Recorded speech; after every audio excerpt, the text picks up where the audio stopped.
Il est 10h, merci d'être avec nous sur BFM TV. Dans l'actualité, Emmanuel Macron enterre la vente à perte de l'essence, mais annonce un nouveau chèque carburant, 100 € par an pour les travailleurs les plus modestes.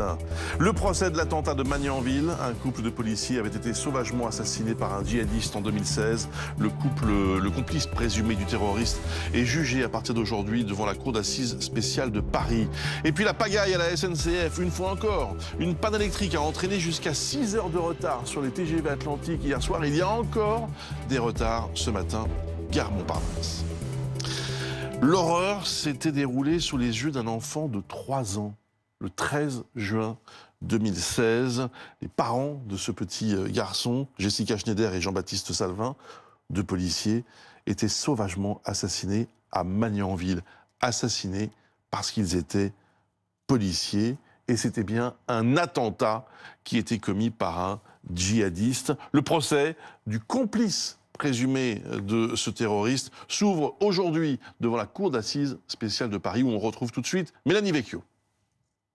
Larossi Abala, le principal suspect tué le 13 juin 2016 par le RAID, a-t-il agi seul? Pour l'accusation, la réponse est clairement non. Il y avait avec lui ce soir-là un autre homme. Cette personne, eh bien aujourd'hui, elle a 30 ans, elle avait 23 ans au moment des faits et cet homme, il s'appelle Mohamed Abérouz. C'est un ami d'enfance de Larossi Abala. Il partageait également son idéologie, mais il y a une preuve irréfutable, une preuve scientifique pour l'accusation qui lui fait dire que ce soir-là, il était au domicile du couple. C'est la présence de son ADN sur l'ordinateur de Jessica Schneider et Jean-Baptiste Salvin. Sauf que Mohamed Abérouz, il a toujours clamé son innocence pour son avocat et pour lui-même. C'est un ADN de transfert qui s'est retrouvé sur l'ordinateur du couple. Et puis au cœur de cette affaire, il y a bien évidemment une autre personne, un petit garçon. C'est le fils du couple qui, à l'époque des faits, avait 3 ans et demi. Le petit qui a livré un témoignage crucial, un témoignage troublant parce qu'il était présent au domicile. Il a vu sa mère se faire tuer. Avec ses mots d'enfant, il raconte et qu'il y avait ce soir-là 2 méchants, sauf que Mathieu, qui est aujourd'hui âgé de 10 ans et demi, ne devrait pas être appelé à témoigner parce que sa famille souhaite le préserver.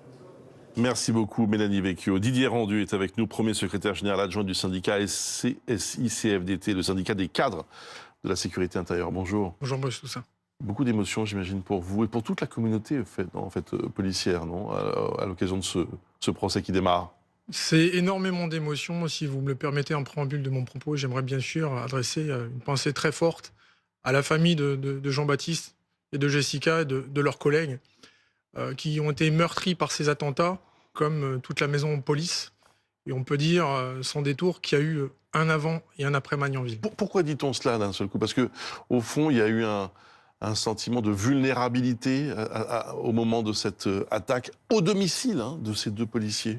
Vous savez, c'est pas à vous que je vais apprendre que le métier de policier, c'est un métier dangereux, c'est un métier risqué. Quand on entre et qu'on choisit ce métier, on connaît les risques. Et d'ailleurs, nos détracteurs nous disent souvent, de toute façon, vous êtes payé pour ça. Ce sont les risques du métier. Je rappelle simplement un chiffre, c'est plus de 11 000 forces de sécurité qui sont blessées tous les ans, avec certains très gravement dans leur chair et pour certains même qui décèdent. Si on a bien conscience de ce danger et de ce risque, avec les attentats de Magnanville, on a aussi pris conscience qu'un policier pouvait mourir en dehors du cadre de son travail.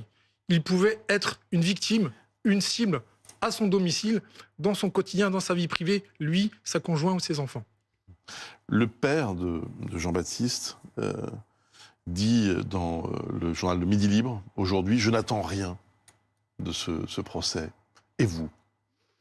Alors, nous attendons néanmoins quand même quelques éclairages, parce qu'il y a des zones d'ombre qui demeurent, et nous avons besoin néanmoins d'avoir certaines réponses, et nous espérons que ce procès sera l'occasion d'avoir quelques réponses à nos questions, et notamment, pourquoi eux?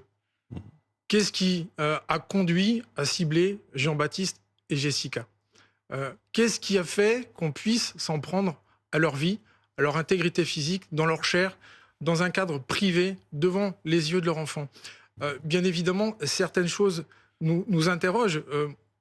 Nous connaissons bien Jean-Baptiste, et en plus d'être un enquêteur hors pair, c'était aussi un représentant et un délégué local de notre syndicat SSI-CFDT, et c'était quelqu'un d'une générosité extrême, avec le cœur sur la main, bienveillant avec ses effectifs, mais également bienveillant dans le cadre du travail qu'il effectue au quotidien. Et on n'a pas une seconde le sentiment de se dire qu'il ait pu avoir un comportement qui conduise à ce qu'il devienne cette cible, la cible de ce terroriste. Alors je vous propose d'écouter l'avocat des parties civiles de ce procès. Il vient de s'exprimer à la cour d'assises spéciale de Paris. Il y a donc un enjeu symbolique très fort avec ce procès de l'assassinat de policiers chez eux et un enjeu judiciaire extrêmement fort également, puisque nous avons un accusé qui est un islamiste notoire, avéré, déjà condamné dans un dossier de terrorisme islamiste, qui vient plaider contre le dossier un acquittement dont je ferai tout pour qu'il ne l'ait pas. Et la réponse de l'avocat de l'accusé, écoutez. Mais à l'évidence, c'est le coupable idéal parce qu'il a déjà été condamné dans une affaire de terrorisme, parce qu'il n'a jamais fait mystère de sa pratique religieuse et par conséquent, il remplit un peu toutes les cases qui pourraient conduire à une condamnation. Sauf qu'en fait, la justice, c'est pas ça. La justice, c'est pas se fier simplement à des éléments de personnalité, c'est aussi prendre en considération les éléments factuels, les éléments probatoires qu'il y a dans un dossier. Et force est de constater que dans ce dossier, nous n'établissons pas la démonstration et la preuve d'une quelconque complicité de Mohamed Aberouz. Voilà, bon, c'est la justice maintenant qui va devoir se prononcer, cour d'assises spéciale, comme c'est souvent le cas pour des affaires de terrorisme. J'aimerais profiter de votre présence pour évoquer évidemment ce qui s'est passé samedi en marge de ce qu'on a appelé la manif anti-flic. Hein. Il faut quand même dire la manif de la honte, n'ayons pas peur des mots. Ah, ça, c'est votre expression. En tout cas, une manif qui dénonçait les violences policières et qui a aussi donné lieu, en marge, je le disais, hein, dans le 9e arrondissement de Paris, à cette scène où on voit un véhicule, donc, avec plusieurs fonctionnaires à l'intérieur. Ils sont 4 précisément, s'enfuir, poursuivis par plusieurs hommes qui s'en prennent à ce véhicule, au point d'ailleurs que l'un des policiers va sortir de la voiture et pointer son arme. Ça fait débat. Alors, d'abord, avant d'en venir, j'allais dire, presque à l'aspect moral, mais techniquement, vous êtes dans cette situation. Que doit faire le policier? Alors, je veux juste rappeler certaines choses très techniques. Là, je rappelle que ces fonctionnaires qui sont pris à partie, déjà, ce sont des fonctionnaires qui ne sont pas équipés en maintien de l'ordre. C'est-à-dire qu'ils n'ont pas d'autres moyens intermédiaires de type grenade pour, à un moment donné, se défaire de ces assaillants. Donc, effectivement, on a un policier qui va sortir de son véhicule avec l'arme en joue, dans le jargon, ce qu'on appelle position contact. L'idée, c'est bien évidemment, à un moment donné, parce qu'il y a un extrême danger pour lui-même et pour ses collègues, de faire reculer les assaillants en attendant l'arrivée de la Brave M. On le verra peut-être un peu plus tard sur les images, mais la Brave M qui va venir encercler et protéger ce véhicule. Je rappelle qu'on avait des pierres qui étaient jetées sur ce véhicule.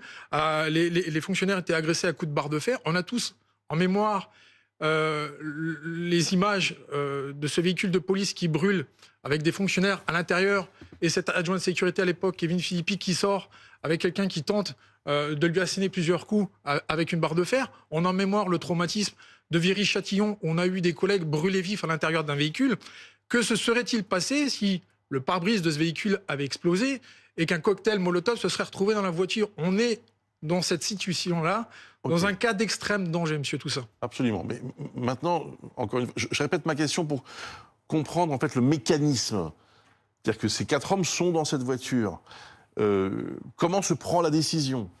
Et quelle décision on prend? À quel moment on se dit je vais tirer ou je vais pas tirer? Expliquez-nous ça.